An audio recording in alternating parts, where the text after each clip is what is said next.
नमस्कार, डेली 24 भारत देख रहे हैं आप। मैं हूं आपके साथ साहिल धुलिया। बुलेटिन की शुरुआत करेंगे। भारत नेपाल सीमा पर तस्करी के दौरान जब्त किए गए भारी मात्रा में काजू और अखरोट को गुरुवार को खटीमा तहसील परिसर में प्रशासन की मौजूदगी में नियमानुसार नष्ट कर दिया गया। तहसीलदार वीरेंद्र सजवान की निगरानी में नगरपालिका की जेसीबी से गड्ढा खोदकर करीब 25 क्विंटल जब्त माल को मिट्टी में दबा दिया गया। कुछ दिन पहले सीमा शुल्क विभाग की CMPU खटीमा टीम ने मेलाघाट ऑफ रूट क्षेत्र में बड़ी कार्रवाई करते हुए तस्करी के लिए ले जाए जा रहे 2460 किलोग्राम काजूगिरी और 60 किलोग्राम अखरोट बरामद किए थे। निरीक्षक आकाश दीक्षित और हेड हवलदार मंजुल कुमार दुबे के नेतृत्व में की गई इस कार्रवाई से तस्करी की बड़ी कोशिश नाकाम हुई थी।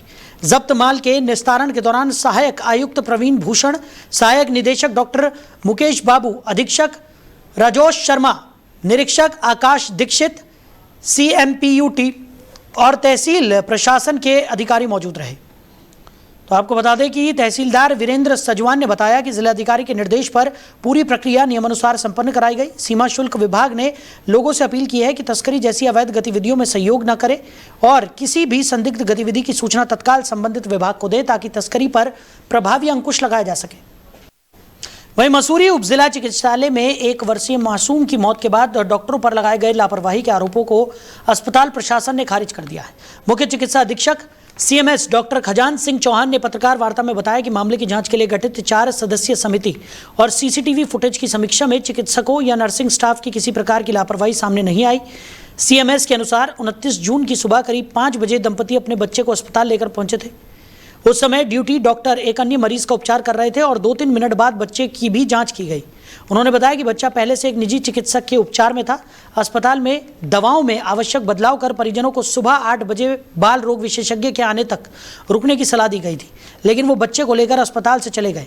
डॉक्टर चौहान ने कहा कि जाँच में ये भी स्पष्ट हुआ कि नर्सिंग स्टाफ ने बच्चे को तुरंत अटेंड किया। उन्होंने मीडिया और जनप्रतिनिधियों से तथ्यों की पुष्टि के बाद ही निष्कर्ष निकालने की अपील की। साथ ही कहा कि भविष्य में किसी भी कर्मचारी की लापरवाही साबित होने पर नियमानुसार सख्त कार्रवाई की जाएगी।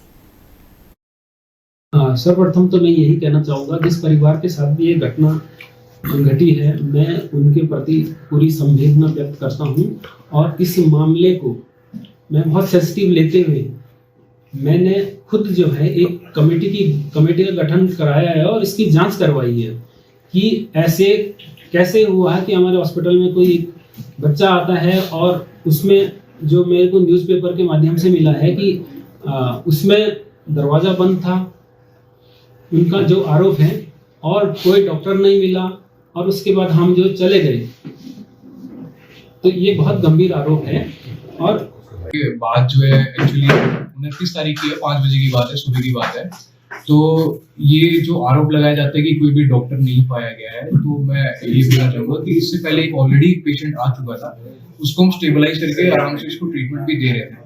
तो जिसके बाद ये जो कपल होते हैं, ये 2 लोग आते हैं यहाँ पे इमरजेंसी में, फिर मैं इनको एग्जामिन करता हूँ बच्चे को। तो एग्जामिनेशन में क्या पाया जाता है कि बच्चा थोड़ा डिहाइड्रेटेड लग रहा था और ऑलरेडी एक अंडर ट्रीटमेंट में चल रहा था, कोई डॉक्टर बख्शी नाम से है। तो फिर मैंने जब मेडिकेशन उन्होंने दिखाई, उन्होंने ये चीज भी बोली कि 2-3 दिन से इलाज चल रहा है और चाइल्ड की जो कंडीशन है वो और वर्स होती जा रही है टाइम के साथ।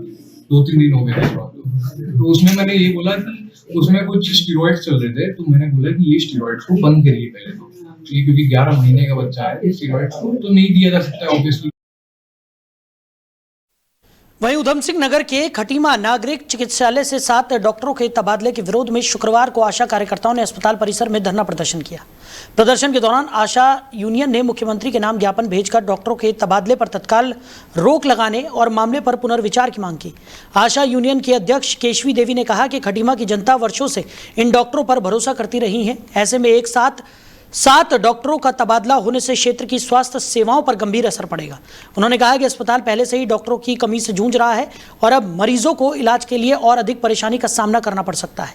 प्रदर्शनकारियों ने सरकार से अस्पताल में पर्याप्त संख्या में डॉक्टरों की तैनाती सुनिश्चित करने की और ग्रामीण क्षेत्रों से आने वाले मरीजों के हित में तबादलों पर रोक लगाने की मांग की।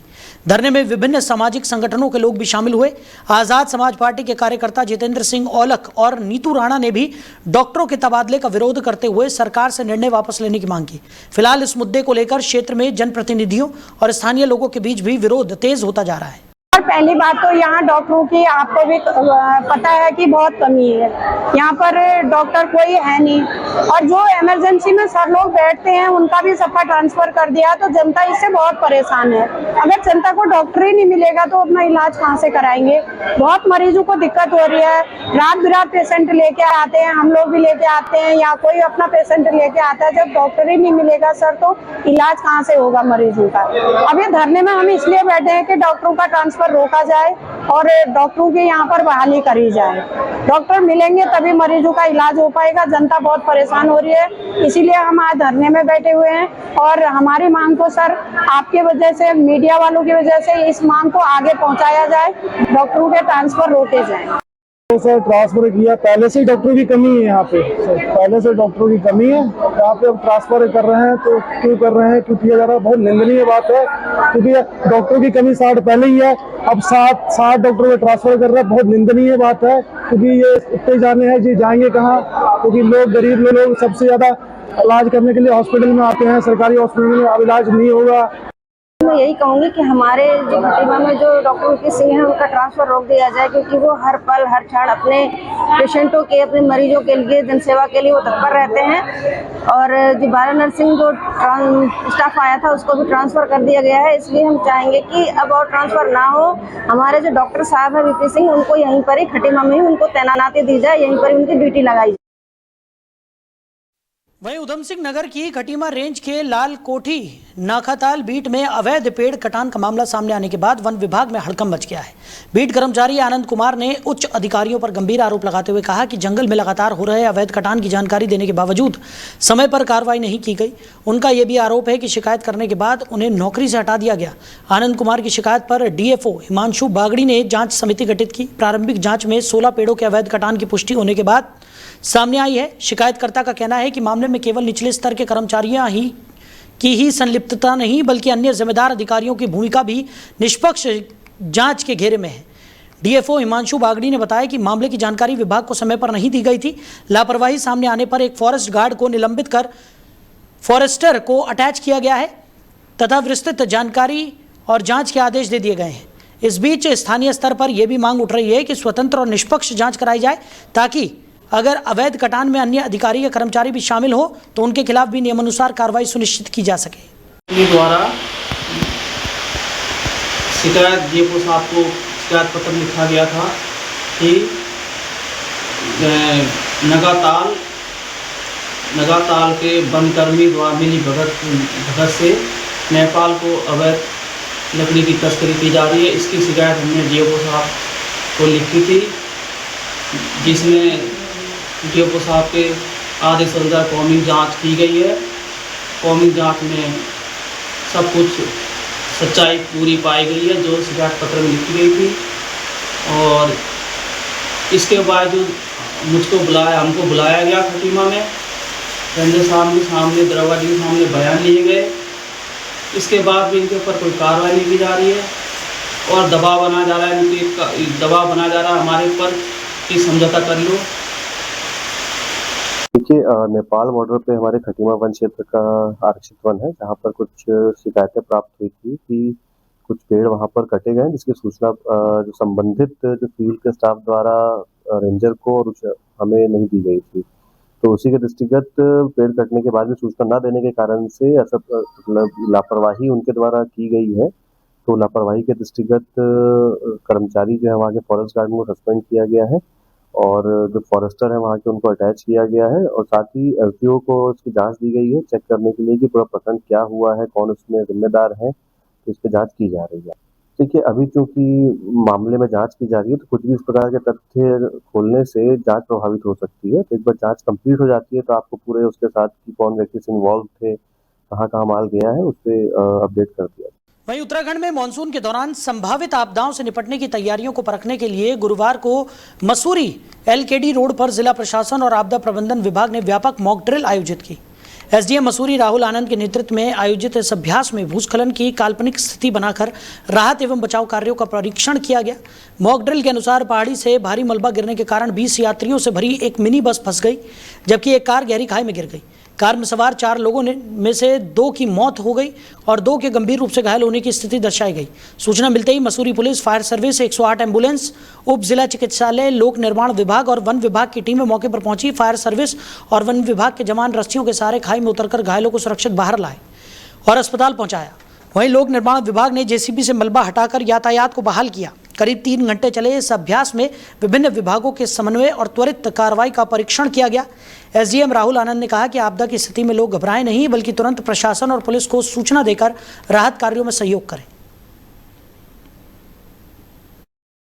बिल्कुल, ये एक आपदा से निपटने के लिए मॉक ड्रिल की गई थी, जिसमें सारे डिपार्टमेंटों को रखा गया था। इसमें एक सिनेरियो क्रिएट किया गया था कि लंबी धार के माड़ी मोटर मार्ग पे भूस्खलन की वजह से एक बस जिसमें लगभग 15 यात्री हैं वो उसमें फंस गए हैं, तथा एक छोटा वाहन जिसमें लगभग 4 यात्री सवार थे वो नीचे खाई में धक्के की वजह से नीचे गिर गया था, जिसमें चारों लोग काफी सीरियसली इंजर्ड थे। तो लगभग 9:30 बजे के आसपास की सूचना मिली थी। उसके बाद सारी जो स्टेजिंग एरिया से टीम एक एक करके रवाना हुई और लगभग सारी टीमें आधे घंटे के भीतर मौके पे पहुंच गई। रेस्क्यू किया गया, लगभग 3 घंटे तक चला है रेस्क्यू करने का। मलबा साफ किया जा रहा है अभी भी, और रेस्क्यू करने के उपरांत जो है कई लोगों को सीरियस इंजरीज लगे हैं, उनको हॉस्पिटल पहुंचाया गया है, तथा जो है 2 डिजीज भी इसमें दिखाया गया है कि हमारी मॉक ड्रिल में है। और इसी प्रकार ये लगभग जो है की गई है और सभी डिपार्टमेंटों का बहुत ही अच्छा रिस्पॉन्स रहा है। और भारी बारिश थी सर, बारिश के बीच भी मॉक ड्रिल नहीं रुकी है। चुनौती तो थी सर, क्योंकि ट्रेन काफी गहरा सुना आपने। बिल्कुल, ये हमारे जैसे पूरे प्रदेश और हमारी स्पेशली मसूरी में भी कई जगहों पे गहरी खाइयां हैं, और तथा पूरे जो अगले 3 महीने मानसून सीजन में कई समय पे भारी वर्षा होती रहती है। उसी के दृष्टिगत ये आज दिन भी ऐसा था कि जिस दिन सच में हमारी जो स्किल्स है उसको चेक किया गया, और सारी जो टीम्स है बिल्कुल लगातार बारिश और स्टीप टेरेन की वजह के बावजूद लगातार लगी रही और सफलतापूर्वक। वहीं उत्तरकाशी के सीमांत हर्षिल क्षेत्र में भागीरथी नदी का जलस्तर लगातार बढ़ने के बीच जिला प्रशासन पूरी तरह सतर्क हो गया है। बुधवार को जिलाधिकारी प्रशांत आर्य ने हर्षिल पहुंचकर नदी तट पर चल रहे सुरक्षात्मक कार्यों का स्थलीय निरीक्षण किया और संबंधित अधिकारियों को मानसून से पहले सभी निर्माण कार्य तेजी से पूरा करने के निर्देश भी दिए। निरीक्षण के दौरान जिलाधिकारी ने गढ़वाल मंडल विकास निगम के समीप सीसी ब्लॉक और वायर क्रेट के माध्यम से किए जा रहे तट सुरक्षा कार्यों का जायजा लिया। उन्होंने कार्यदायी संस्था को श्रमिकों की संख्या बढ़ाकर निर्माण कार्य में तेजी लाने के निर्देश दिए, ताकि नदी किनारे स्थित मकानों और कृषि भूमि को कटाव से सुरक्षित रखा जा सके। जिलाधिकारी ने सिंचाई विभाग को नदी के बहाव में बाधा बनने वाले पेड़ों को तत्काल हटाने के निर्देश दिए। उन्होंने कहा कि नदी का प्राकृतिक प्रवाह बाधित नहीं होना चाहिए और कटाव रोकने के लिए समय रहते सभी जरूरी कदम उठाए जाएं। इस दौरान आर्मी कर्नल शशांक सप्पल भी मौजूद रहे। स्थानीय ग्रामीणों ने हर वर्ष मानसून में बढ़ते जल स्तर से होने वाले खतरे की जानकारी दी। जिला प्रशासन ने सभी संबंधित विभागों को अलर्ट मोड पर रखते हुए संवेदनशील क्षेत्रों की लगातार निगरानी और जन सुरक्षा को सर्वोच्च प्राथमिकता बताया। वहीं डॉक्टर श्यामा प्रसाद मुखर्जी की जयंती के अवसर पर देहरादून में भारतीय जनता पार्टी के महानगर जिला कार्यकर्ता सम्मेलन का आयोजन किया गया। सम्मेलन में बड़ी संख्या में पार्टी पदाधिकारियों और कार्यकर्ताओं ने भाग लिया। कार्यक्रम में डॉक्टर मुखर्जी के राष्ट्रवाद, जनसेवा और संगठन निर्माण में दिए गए योगदान को याद करते हुए उनके आदर्शों पर चलने का संकल्प भी लिया गया। जहां सीएम पुष्कर सिंह धामी ने भी इस कार्यक्रम में शिरकत की। देखिए जी, अशोक वर्मा जी, पुनीत जी, विनोद कीर्ति, अभिषेक से, डॉक्टर गीता खन्ना जी और ज्योति जी, राम शेर जी और रणवीर आलम जी, with whom we traveled extensively. Kandori Sahab and बटोला जी, पितू जी, उधर बलजीत जी से लेकर अब किस किस का मैं नाम लूँ यहाँ से है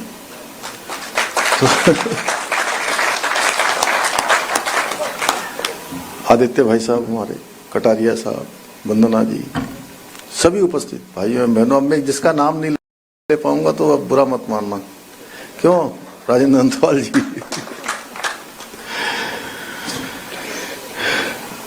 इस सभागार में उपस्थित हमारे सभी उपस्थित भाइयों एवं बहनों, मेरे युवा नौजवान साथियों, मीडिया के सभी मित्रों, मैं सबसे पहले तो राष्ट्रवाद के प्रखर पुरोधा भारतीय जनसंघ के संस्थापक, जिन्होंने अनेक क्षेत्रों में अपना योगदान दिया, शिक्षा का क्षेत्र हो, चाहे वो राजनीति का क्षेत्र हो, और भारत की एकता के लिए अपना सर्वस्व समर्पित कर देने वाले श्रद्धेय डॉक्टर श्यामा प्रसाद मुखर्जी जी को अपनी श्रद्धांजलि अर्पित करता हूं। साथ ही में आप सभी का आज इस अवसर पर इतनी बड़ी संख्या में यहाँ आप सब पधारे हैं, हमारे सभी पदाधिकारीगण, सभी समर्पित कार्यकर्ता भाई बहनों का मैं हृदय से स्वागत करता हूँ, अभिनंदन करता हूँ। और सुधा दीदी का भी मैं देवभूमि उत्तराखंड वासियों की तरफ से, हम सब की तरफ से यहाँ हम सब का मार्गदर्शन करने के लिए, सुंदर उद्बोधन हम सबको देने के लिए आपका भी मैं हम सब की तरफ से स्वागत भी करता हूँ, आपका अभिनंदन भी करता हूँ और आभार भी व्यक्त करता हूँ। भाइयों बहनों, डॉक्टर श्यामा प्रसाद मुखर्जी जी की 125वीं जयंती आगामी 6 जुलाई को मनाई जाएगी और इसके उपलक्ष्य में 15 दिवसीय ये पखवाड़ा कार्यक्रमों की श्रृंखला के अंतर्गत आज इस महानगर जिला कार्यकर्ता सम्मेलन में सच में यहाँ की एक शानदार, आज जो मैं कह सकता हूँ कि हमारे समर्पित कार्यकर्ताओं के बीच में इस कार्यक्रम में सम्मिलित होकर मैं स्वयं को गौरवान्वित महसूस कर रहा हूँ। और हम सब जानते हैं इतिहास में कुछ ऐसे महापुरुष होते हैं जिनका जीवन केवल एक युगों तक सीमित नहीं रहता है, बल्कि आने वाली पीढ़ियों को भी मार्गदर्शन देता है, प्रेरणा देता है। और डॉक्टर श्यामा प्रसाद मुखर्जी ऐसे ही युग दृष्टा थे जिन्होंने देश के लिए वो किया जो आने वाली कई पीढ़ियां उसको पाथेय के रूप में लेंगी, उससे प्रेरणा लेती रहेंगी, क्योंकि उनका जीवन राष्ट्र प्रथम की जो भावना है उसको समर्पित रहा, उनका संकल्प था। और जब हम उनके इस विराट व्यक्तित्व को देखते हैं तो विचार आता है कि कैसे एक व्यक्ति के भीतर इतनी प्रकार की सोच हो सकती है, इतना विजन हो सकता है, कैसे एक साथ इतने विचार, इतना विजन, इतना नवाचार, देश के लिए क्रांति, समाज के लिए सेवा कैसे समाहित हो सकता है। शिक्षा के क्षेत्र में उनका योगदान अतुलनीय था। और जैसा अभी हम लोगों ने डॉक्यूमेंट्री में देखा कि मात्र 33 वर्ष की आयु में, अभी कोई शिक्षाविद यहाँ बैठे नहीं है, हमारे भसीन साहब होते तो कहाँ है, अच्छा है, दिख रहे हैं 33 साल तो बहुत कम होती है इस उम्र में, तो मेरे ख्याल से प्रोफेसर बनते हैं उस समय। तो कितने में बनते हैं आजकल, हैं? असिस्टेंट प्रोफेसर बनते हैं। क्योंकि जब हम किसी महापुरुष के बारे में अगर यहाँ व्याख्यान कर रहे हैं, हम सब उनका स्मरण कर रहे हैं, तो हमको सचमुच उनकी उस विराटता से, उस महानता से भी नजदीक से जुड़ना चाहिए कि 33 साल की आयु बहुत छोटी होती है और उस आयु में वाइस चांसलर बन गए वो विश्वविद्यालय के सबसे युवा कुलपति बने थे। लेकिन जब देश को उनकी राजनीतिक समझ और उनके नेतृत्व की आवश्यकता पड़ी तो उन्होंने राष्ट्र निर्माण के पथ पर अपने समस्त जीवन को झोंक दिया, चाहे वो हिंदू महासभा से जुड़कर या आज़ादी के पश्चात उनकी विजनरी और विकासवादी सोच को देखते हुए उनको देश का पहला उद्योग मंत्री भी बनाया गया, जिसके बारे में दीप्ति जी ने कुछ संबोधन यहाँ पर रखा था।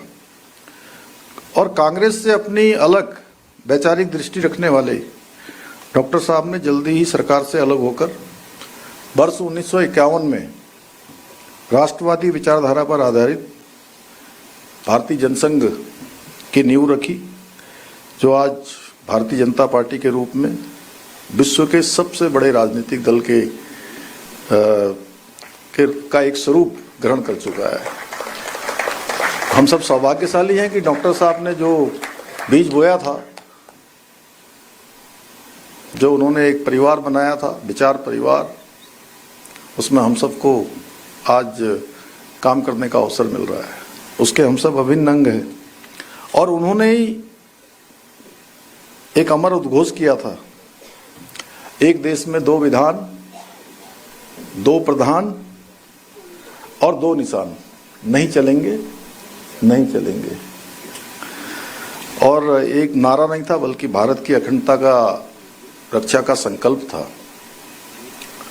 और आज हमारे प्रधानमंत्री मोदी जी के नेतृत्व में उनका ये नारा, जो धारा 370 जिसके बारे में सुधा दीदी ने अभी कहा, वो बिल्कुल साक्षात व्यवहारिक रूप में आ गया कि धारा 370 समाप्त हो गई। एक देश के अंदर एक ही विधान, एक ही संविधान, एक ही प्रधान और एक ही निशान हो गया।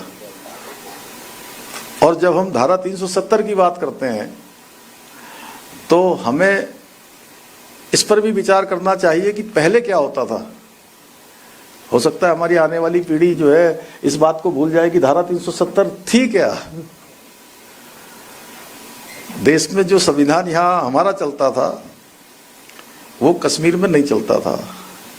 जो हमारा तिरंगा यहाँ चलता था पहले और चलता है, वो वहां नहीं चलता था।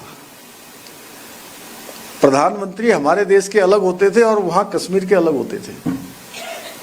तो एक देश में 2-2 प्रकार की व्यवस्थाएं होती थी।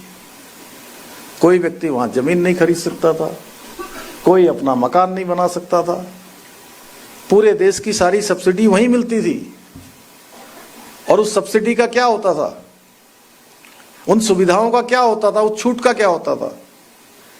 वो छूट सारी की सारी आतंकवाद को पोषित करने का काम करती थी, आतंकवाद को संरक्षण देने का काम करती थी। और हम लोगों से ज्यादा कौन जान सकता है कि धारा 370 का सर्वाधिक कष्ट उत्तराखंड के लोगों ने भी सहा है। क्योंकि हमारे गणेश जोशी जी हर मंच से कहते हैं कि देश का हर 5वां सैनिक देश की रक्षा में जो संलग्न है वो देवभूमि उत्तराखंड का है। और कश्मीर में कैसे पत्थरबाजी होती थी। मैं तो पिछले चुनाव में भी गया था, तब मुझे लोगों ने बताया वहां पर कि किसी भी चौराहे पर कहीं पर भी जो है बस रोक दी जाती थी, पत्थरबाजी कर दी जाती थी, सुरक्षा बलों को तक भी उनके बिल्कुल जीना हराम कर देते थे। जहां हमारे अभी गढ़वाल रेजिमेंट के 5 हमारे रणबांकुरे शहीद हुए, मैं उस स्थान पर भी गया उनको श्रद्धांजलि देने। उस स्थान का स्मरण करने गया मैं चुनाव क्षेत्र में। डॉक्टर जितेंद्र सिंह जी भी मेरे साथ थे।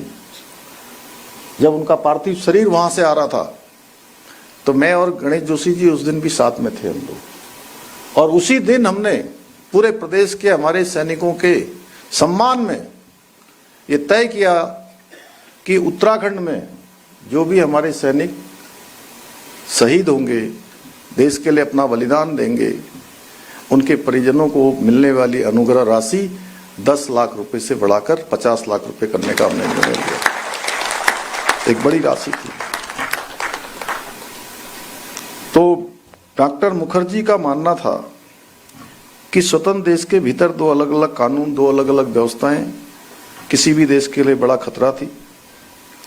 और हम सभी के लिए गौरव का विषय है कि ये उनके स्वप्न को हमारे प्रधानमंत्री मोदी जी के नेतृत्व वाली भाजपा सरकार ने उसको पूर्ण रूप देने का काम किया। और डॉक्टर मुखर्जी एक ऐसे मनीषी थे जिनका विजन पहले दिन से स्पष्ट था कि वो एक ऐसा भारत चाहते थे जो सांस्कृतिक रूप से मजबूत हो, जहां तुष्टीकरण के लिए कोई जगह न हो और जो कानूनी व व्यवहारिक रूप से पूरी तरह से अखंड हो।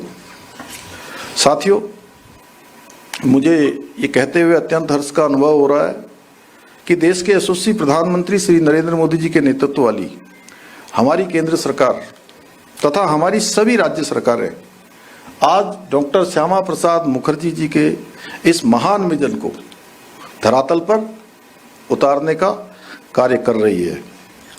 और इसका परिणाम है, हमने देख लिया, जहां प्रधानमंत्री जी, गृह मंत्री जी, उनकी दृढ़ इच्छा शक्ति ने हमेशा के लिए धारा 370 समाप्त कर दी। कश्मीर से लेकर कन्याकुमारी तक पूरा देश एक संविधान और एक तिरंगे के नीचे एकजुट होकर आगे बढ़ रहा है। पहले हम कभी कहते, मतलब अखंड भारत कहने में थोड़ा सा वो होता था कि वो भारत का अभिन्न अंग नहीं है, ये मन में संकोच होता था। इतना ही नहीं, आज भारत डॉक्टर मुखर्जी के विजन को, उनके अनुरूप उनकी सांस्कृतिक विरासत पर गर्व कर रहा है। चाहे अयोध्या में भगवान राम का भव्य मंदिर बनना हो, काशी विश्वनाथ धाम में काशी कॉरिडोर बनना हो, महाकाल में महाकाल लोक बनना हो, या हमारे ही राज्य में केदारनाथ और बद्रीनाथ धाम के भव्य नवनिर्माण पुनर्निर्माण हो, या हरिपुर कालसी में यमुना तीर्थ का निर्माण होना हो, आदि कैलाश यात्रा प्रारंभ होनी हो, शीतकालीन यात्रा प्रारंभ होनी हो, ये आज वो जो डॉक्टर मुखर्जी सोचते थे वही सांस्कृतिक उसके उत्थान का ये स्वर्णिम काल आज हमारे देश के अंदर आ गया है। भाइयों बहनों, स्वर्णिम काल चल रहा है। यही नहीं, केंद्र सरकार की कोई भी नीति हो, चाहे वो अंत्योदय पर आधारित सबका साथ सबका विकास सबका विश्वास, या फिर प्रत्येक गांव आज सड़क मार्ग से जुड़ना हो, प्रत्येक गरीब को पक्का मकान मिलना हो, हर घर से नल जल योजना पहुंचनी हो, हर घर तक जल पहुंचना हो, आयुष्मान भारत योजना के तहत मुफ्त इलाज मिलना हो, या डिजिटल इंडिया के माध्यम से अंतिम छोर पर बैठे हुए व्यक्ति का सशक्तिकरण हो, या यूटीआई के माध्यम से आज छोटे छोटे जो हमारे दुकानदार हैं, मिट्टी के बर्तन बनाने वाले हैं, दिए बनाने वाले हैं, कोई ठेली वाला है, छोटी चाय की दुकान वाला है, सब्जी वाला है, बड़ा गर्व होता है कि जब हम वहाँ पर भी अपना उसको डिजिटल पेमेंट करते हैं। कार्ड दीजिए, मोबाइल से जो है एकदम से जो है वो सब आप स्नैप करिए, वो सब पूरा निकल जाता है वहाँ पर।